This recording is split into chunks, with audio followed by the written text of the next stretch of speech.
Look at this video of Osama-san. Does anything here look familiar?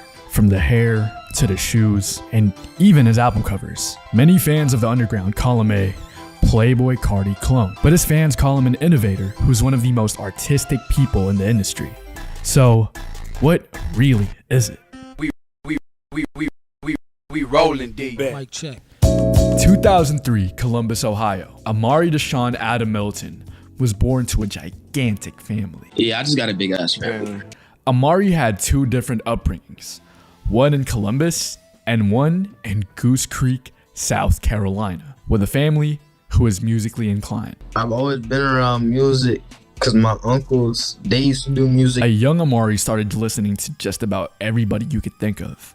Young Thug, Future, and most especially, Playboi Carti, being a 15-year-old during the release of Carti's debut album, Die Lit.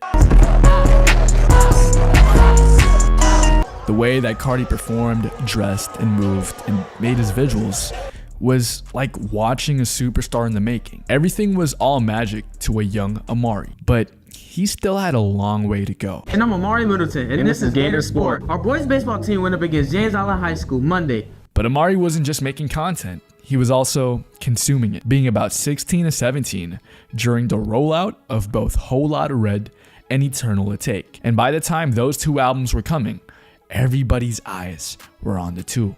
And this amount of attention and buzz was detrimental to the development of a young Amari. But hold up, there's something changing within Carti. He started wearing darker clothing, paying more homages to St. Peter, and was cooler, shaping the way a young Amari would look at the world in the future. And by the time 2020 rolled around, everything shut down, and a young Amari couldn't go outside, giving him an insane amount of free time, creating music under the name Damn 4K, aspiring to be the next Pierre Bourne. I wanted to be a mainstream producer, so I was making beats and shit, posting them on YouTube, but it really wasn't getting no traction.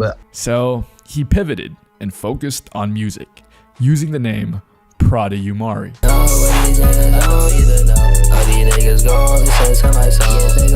And this was the same year where Playboi Carti dropped his sophomore album, Whole Lotta Red. And Amari was a fan, growing up listening to the album, influencing his sound just 2 years later. Amari decided to lock in even more with music, changing his name to Osama-san. My dad, his name is Osama, and I'm a junior. Osama-san. And as every musician does, they take inspiration from the people they listen to, with Osama remixing songs from his favorite artists. Hop in a push start jack. These niggas be going outside. Got a big gun and it came with a flash. Amari then walked the stage, graduating from Goose Creek. But the music wasn't popping off. He wasn't too up with his money, and it seemed like everything was getting hard. Nah, I think that's it. It's really 10 jobs. You worked 10 jobs before you became a rapper? Yeah. And it was also in 2022 that Carti's label Opium started taking over the world. Whole Lotta Red finally got itself a tour, and the aesthetics behind it were everything that a teenager wanted to have at the time. And this inspired a young Osama-san, dropping the music video, Go to Hell. And Osama was getting taken even more seriously with his music, working with new producers such as Perk 40. And due to the traction, Osama would get posted on various Instagram pages. But no one in the mainstream wanted to give him a chance yet. So he forced his way into the mainstream by getting interviewed by Genius. The old me, I'm going out like Kobe. No, you cannot hold me. That is, she said, hold me. And with Osama getting this push, he started connecting with various producers and artists, with them being dubbed as Slay World Jr. In the process of working with these producers and artists, Osama would develop a distinct style in his music, known as the Osama Stutter.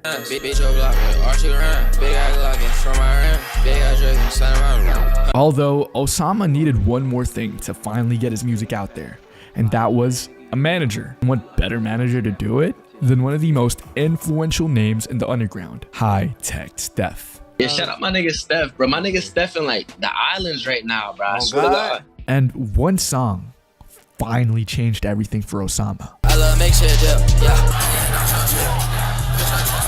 Osama was eventually on top of the underground, with parallels to a guy who was making connections and blowing up 6 years ago. Being at the top of the underground forces you to make two decisions: to blow up and get out, or stay there and be the face of the scene. And one thing that these artists always do is lock in with a great producer. And Osama-san would do just that with the producer for his debut mixtape, Osama Season. Osama Season's cover being a direct homage to Playboi Carti's self-titled, introduced by the song. The album had a set of producers that would define Osama's career, especially Draco FM, producing the song. But the song that really put Osama on the map is a track that took over the entire underground, and that was Osama-san's entire world was changing, going from a guy who was barely making ends meet, working weird jobs just to make money, to a sold-out show in New York City, with hundreds of kids singing his songs. He was on top of the world, but being on top also means that people want to drag you down, taking everything you built away. As Osama Season dropped, his haters started comparing him to another artist, Kenyatta Lee Fraser Jr., aka Ken Carson. And that was because of one song on the project. But just because people were comparing him to great artists, that didn't mean Osama was gonna stop anything. If anything, he was gonna do even more. And just like every great artist coming up, Osama needed a duo. What the fuck, I'm going up. Flex drugs, feeling fun. Flex guns, you ain't nothing. Yo, we in the car. All the cool dudes in the car. I do this shit for Lil O, bro. Shout out Lil O. Shout out Lil O.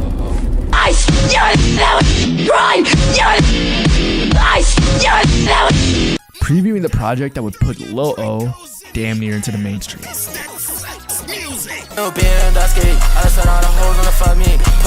Now, fans gave this album hella controversy because of the clone allegations, with Opium fans comparing it to the rollout of A Great Chaos because of its use of the low-fidelity 2000s aesthetics. But again, Osama proved that he's way more than what his doubters think he is. But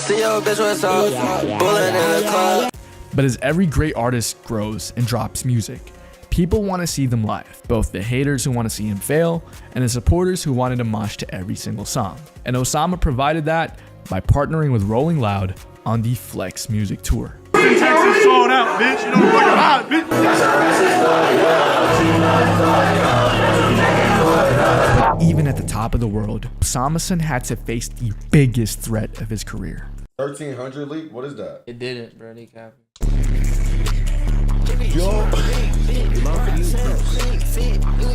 And another figure that was part of the original Slay world, Jace, dropping the song. Clarence when she had the motion to pass me. Too bad Clarence grew up in Goose Creek. Nah, not Osama son. I don't see him being his ass cloning. Clone. I don't fuck with that shit. We should ban that word. You can't look at yourself as a loser, man. Because if you look at yourself as a loser, you're gonna automatically be a loser. You gotta wake up with that confidence every day, like, yeah, I'm the man. You know, I wake up every day and be like, yeah, I'm the man. You see the fit, right? And they used to call me low, hit a bitch, now I'm big.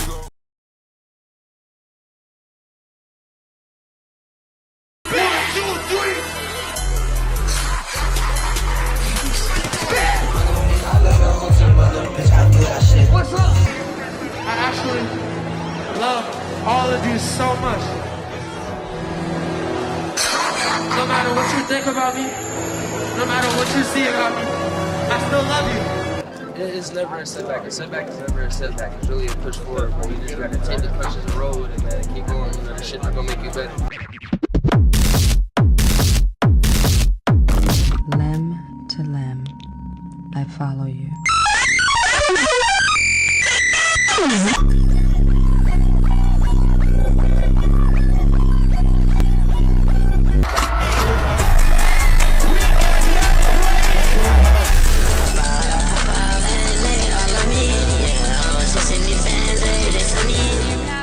The kid from Goose Creek achieved everything he's ever dreamed of.